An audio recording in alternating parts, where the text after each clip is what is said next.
अरे जिया एक बछरू फगुनी बयार कैसे बहता। देखी होली के भाव बा।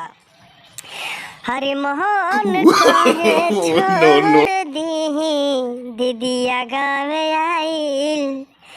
होलिया में जीजू रंग रहे सब लगावे। होलिया में आइल बानी जीजा तोहरा गावे। तू तो हथियार जैसन लगे रंग लगावे।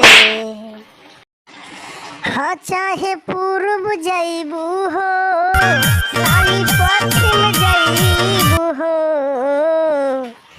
हे साली चले जइबू भले तू हो ऊपर हो। तोहर होलिया में रंग जा कबूतर हो। साली चले जइबू भले तू हो ऊपर हो।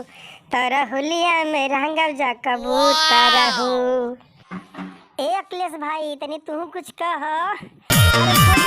जोरिया से कहता खेसरिया त होलिया में आ जाई तू। ए होलिया में आ जाई तू। साली घरे हमर जल्दी आ जाई तू।